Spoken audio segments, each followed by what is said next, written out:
Bonjour, donc nous voici pour la correction des exercices qui étaient à faire pour ce mardi 27 avril, donc pour le lundi soir dernier délai, et ça portait donc sur la trigonométrie. Alors regardons un petit peu ce que nous avons. Premier exercice, on nous demande de calculer des longueurs dans des triangles rectangles. Alors à noter que nous avons bien des triangles rectangles, et c'est ce qui va nous permettre d'utiliser la trigonométrie. Ensuite, dans chacun de ces triangles, nous avons un angle et une longueur. Donc à partir du moment d'un angle et une longueur, on est capable de calculer n'importe quelle autre longueur, à condition, toujours pareil, qu'on soit dans un triangle rectangle. Il faut donc choisir la bonne formule à chaque fois. Allez, on est parti. Dans l'exercice 1, donc, nous avons ce triangle-ci, par exemple, pour commencer, le triangle ABC, et le côté que nous avons, c'est celui qui est en face de l'angle droit, autrement dit, ça, c'est l'hypoténuse. Et maintenant, on va s'intéresser à calculer les deux autres côtés. Alors, on va commencer par celui-ci, par exemple, AC. AC, comment s'appelle-t-il? Ça, c'est l'hypoténuse. Ça, c'est l'angle que je regarde, l'angle ACB. Donc, l'angle que je regarde, il a un côté son hypoténuse. L'autre côté, ça s'appelle le côté adjacent. Donc, évidemment, le troisième, ce sera le côté opposé. Et c'est là que maintenant, on va s'intéresser donc à savoir quelle formule on va utiliser. Donc, j'ai l'hypoténuse, je veux l'adjacent. Donc, il me faut une formule qui fait intervenir hypoténuse et adjacent. C'est là qu'on prend notre plus beau cas sautois, qui se traduit en trois parties. Cosinus adjacent hypoténuse, sinus opposé hypoténuse, tangente opposé adjacent. Donc, quelle formule fait intervenir A comme adjacent, H comme hypoténuse? Eh bien, il suffit de regarder, c'est le premier. Donc, c'est le cosinus. Donc, on est parti, on va utiliser ça. Alors, il ne faut pas oublier que si on utilise la trigonométrie, ça veut dire qu'on est dans un triangle rectangle, donc on le signifie au départ. Dans le triangle rectangle ABC, et là, on enchaîne avec notre formule. Donc, ça, c'est cosinus de quel angle? Alors, l'angle que nous regardons, c'est celui-ci. Donc, c'est ACB. Pensez toujours à mettre en premier la formule qu'avec des lettres, pas de valeur encore. Alors, cosinus, c'est adjacent sur hypoténuse. Adjacent, c'est AC, hypoténuse, c'est BC. Voilà, on a notre formule en lettres. Ensuite, on est parti pour faire remplacer par ce qu'on a. Donc, ACB, c'est 56 degrés. AC, nous n'avons pas et on cherche. BC, 123.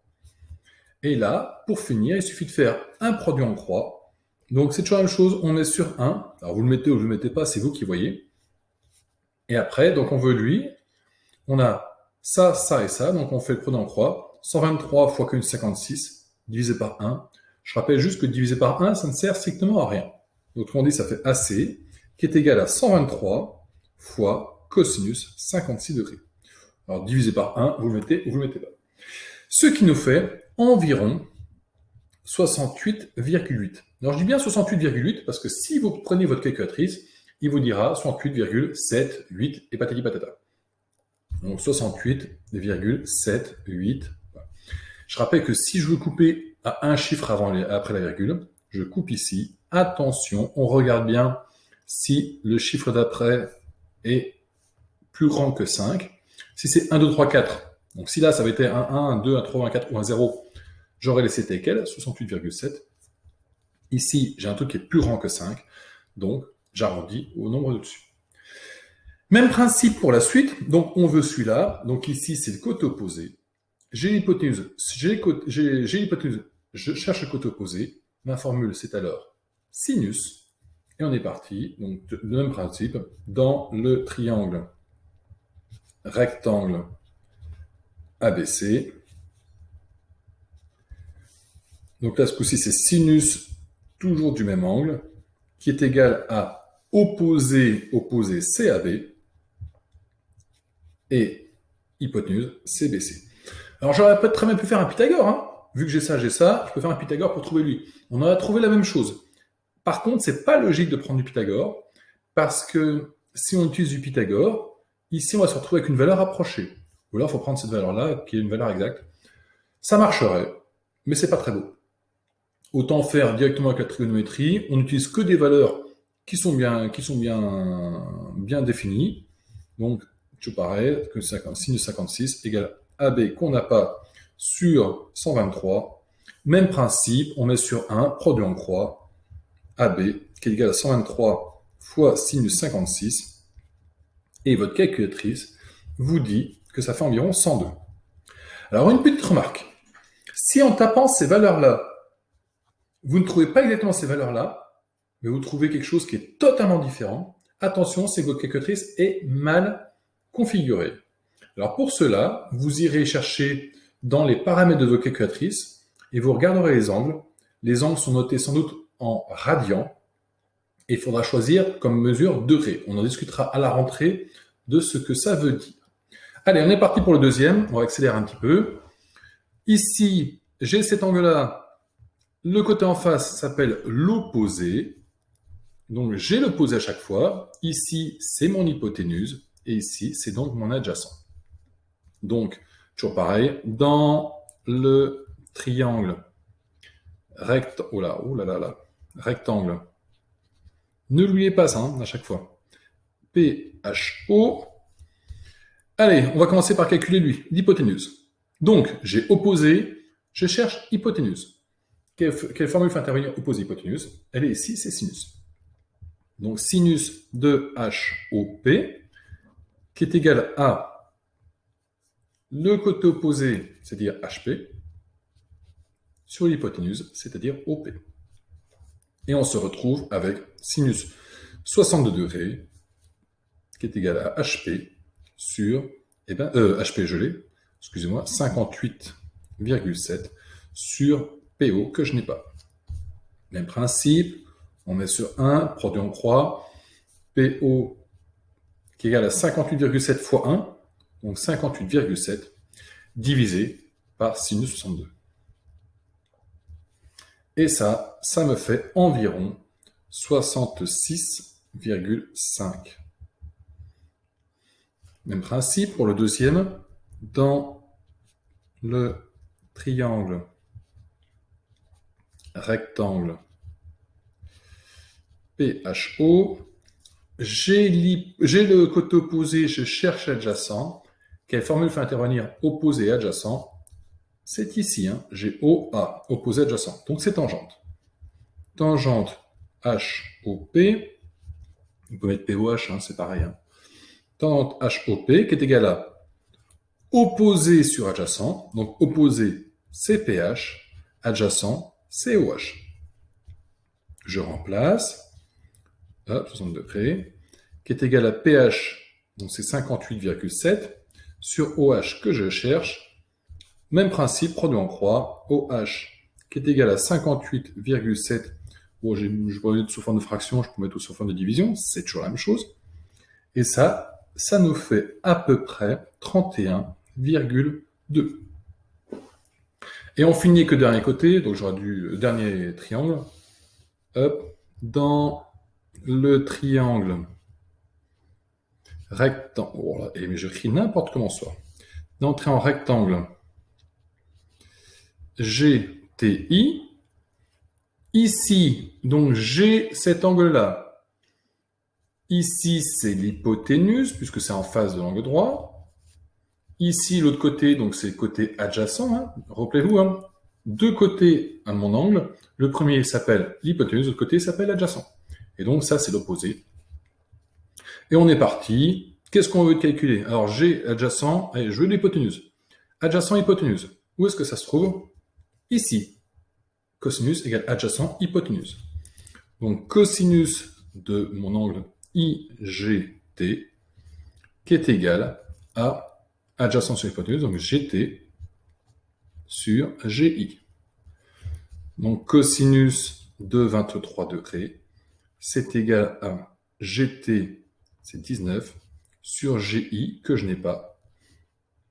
GI, qui est égal à, pareil, comme d'habitude, on met sur 1, produit en croix, donc ça fait 19 fois 1, divisé par cosinus 23 degrés, et donc GI fait à peu près 20,6. Et on finit dans le triangle rectangle GTI. J'ai l'adjacent, je cherche l'opposé. Quelle formule fait intervenir adjacent et opposé? C'est pas cosinus parce qu'il y a l'hypoténuse là. C'est pas sinus, donc c'est tangente. Tangente, c'est opposé sur adjacent. Donc tangente de TGI qui est égal à, donc opposé sur adjacent, opposé c'est IT sur adjacent qui est GT. Donc toujours pareil, tangente 23 degrés qui est égal à opposé, je ne l'ai pas, IT sur l'adjacent c'est 19. Produit en croix, IT est égal à 19 fois tangente 23 degrés. Et ça nous fait environ 8,1. Alors, ce ne sont que des valeurs rapprochées tout le temps. Il est très rare, mais ça arrive, que dans des exercices sur la trigonométrie, ça donne des valeurs exactes. En l'occurrence, là, ce n'était pas le cas.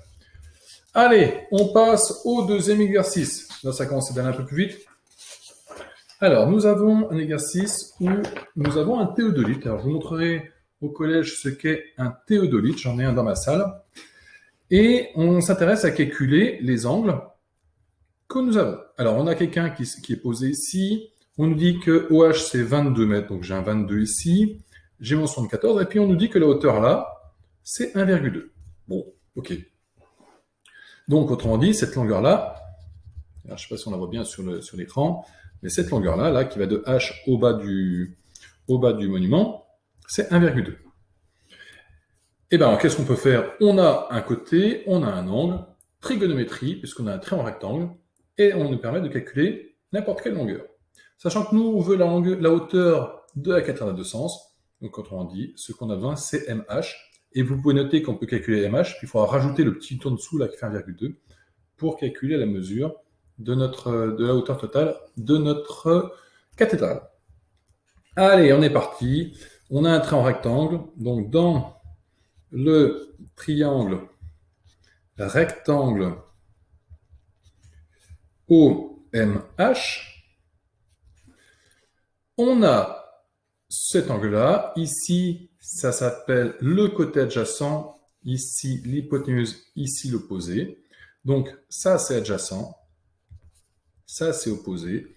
Quelle formule fait intervenir opposé et adjacent? Comme tout à l'heure, on regarde dans notre casse au toit. Opposé adjacent, c'est ici. Donc, on prend la tangente. Donc, tangente, voilà, tangente de MOH, c'est mon angle, hein, c'est égal à opposé, donc MH, sur l'adjacent OH. Nous remplaçons par les valeurs, MOH qui est égal à MH que je ne connais pas, OH qui vaut 22, ça je l'avais au fait, oups, je mets 74 degrés, et donc MH qui est égal à 22 fois tangente 74. Si vous avez besoin, vous mettez toujours le 1, hein, puis faire le produit en croix, vous aurez fait 22 fois tangente 74 divisé par 1, et ceci nous fait à peu près 76,7. Donc la longueur MH ici fait 76,7. Il faut rajouter en dessous donc la hauteur de la cathédrale. C'est donc MH plus 1,2, ce qui fait à peu près 76,2 plus 1,2. Ça fait 77,9 mètres. Mais bon, à chaque fois, on a une phrase à la fin. Voilà, là, la hauteur de la cathédrale fait 77,9 mètres. Et on finit dans le dernier exercice. Alors, il fallait en plus calculer un petit truc au départ, c'est-à-dire il fallait calculer une distance qui est faite par notre avion qui décolle. Alors, regardons un petit peu. Dans notre avion qui décolle, il vole avec un angle constant de 40 degrés. En gros, il fait ça. Bon, c'est un petit peu pas à gagner, mais bon, on va dire que ça fait comme ça. Et puis, on dit qu'il va à 200 km/h. À quelle hauteur, donc quelle est cette distance-là, au bout de 20 secondes? Alors, la question qui va se poser, c'est déjà, il va faire cette distance-là. Donc, la question qui va se poser, c'est cette longueur-là, en 20 secondes, combien va-t-il faire? Enfin, en 20 secondes, combien va-t-il parcourir en temps? À 200 km/h. Alors, on va regarder, on va essayer de faire un produit en 3. Hein. Notre petit avion, il fait 200 km en 1 heure. Alors, nous, ce qui serait bien, c'est qu'on se mette tout ça en secondes. Autrement dit, c'est 200 km en 60 minutes. Et dans chaque minute, il y a 60 secondes. Donc, ça fait 200 km en 60 fois 60 secondes. Donc, ça fait 3600 secondes. Voilà ce qu'on a. On sait que notre petit avion, il fait 200 km en 3600 secondes, en 1 heure.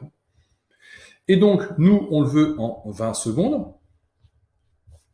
Donc, combien ça fait en 20 secondes? Et bien là, vous avez un joli produit en croix à faire. Donc, 200 km en 3600 secondes, combien ça fait en 20 secondes? On rappelle qu'on est à une vitesse constante. Donc, la distance qu'il aura faite, c'est 20 fois 200 divisé par 3600, ce qui fait à peu près 1,1 km, 1,11 km. Donc, notre avion, à 200 km/h, fait 1,11 km. Donc, 1,11, c'est-à-dire que c'est cette distance-là. Très bien. Moi, sachant que je veux cette longueur-là, ici, si on parle de hauteur, on a donc un triangle rectangle. Allez, on est parti, comme tout à l'heure. Donc, on a cette distance-là qui s'appelle l'hypoténuse. L'angle là, c'est 40 degrés. En face, c'est l'opposé. Quelle formule fait intervenir opposé et hypoténuse? C'est sinus. Donc, dans le triangle rectangle, eh ben, écoutez, on va leur mettre des lettres. Je sais pas, je vais appeler A, B, C, ce qui n'est pas très logique, hein, on s'en fout. Mais bon. Donc, dans le triangle rectangle ABC, je prends mon côté là, mon angle là, donc je vais sur sinus, donc c'est sinus de BAC, qui est égal à opposé, donc c'est BC sur hypoténuse AB. Comme d'habitude, on remplace, donc sinus 40 degrés égale BC, bah, c'est ce que je cherche, sur AB qui fait 1,11. Donc évidemment, c'est du environ maintenant, puisque l'1,11, c'était déjà de l'à peu près. J'aurais pu mettre la valeur exacte, mais c'est galère. Donc BC, qui fait environ 1,11 fois sinus 40, ce qui nous fait à peu près 0,7. Sachant que tout à l'heure, c'est des kilomètres. Donc la hauteur ici, c'est 0,7 km, autrement dit, c'est 700 mètres. Voilà, voici pour la fin de l'exercice. Et ben, on se retrouve maintenant pour faire la trigonométrie. On va calculer des angles. À tout de suite pour le cours.